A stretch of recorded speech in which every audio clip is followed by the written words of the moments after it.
that's the key, man. Is that culture aspect, and like companies live or die on their culture, and your culture might be a family inclusive thing, or it might be just values driven or whatever, but and even corporate culture, some people love corporate culture and they just love that sort of that high end pressure driven environment, but yeah, you've just got to be able to define that culture. I think you can't sort of let it just float along and have all these different things happening. You've got to have some like quite strong values around that. Do you guys sort of get into the value side of it as well as a business?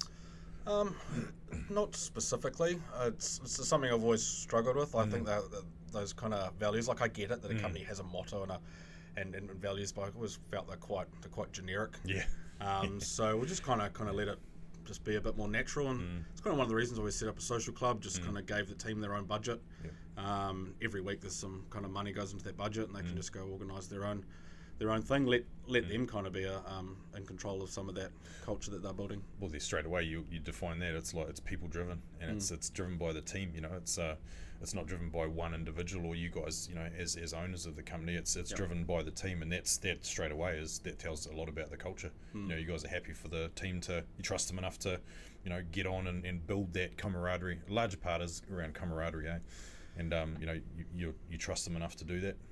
So yeah, it's cool. That's the way to go. You can tell that comes through in certain organisations, especially like service-based teams like yourself and like what we do as well. It's that camaraderie that gets you through those hard times or those hard jobs or difficult clients or whatever. Yeah, it's super important. Like we are client facing in a certain respect. We are trying to remind our staff that they are going to someone's home or someone's place of work. So for those 8-9 hours a day, you are a guest, and you need to be polite. And it's I think our staff do that very well, and it's always great to get feedback from those clients, just saying how polite and the compliments we get back are sometimes, hey, the building's looking great now, guys did a great job of cleaning it, but normally it's the guys are really polite and lovely to have on site, and it's cool, man. I think that's huge. One thing I like about you guys, stuff that you do on LinkedIn with your team profiles and stuff, that's a really good thing. Like, how did you what was the idea behind that, aside from wanting to introduce people to your team?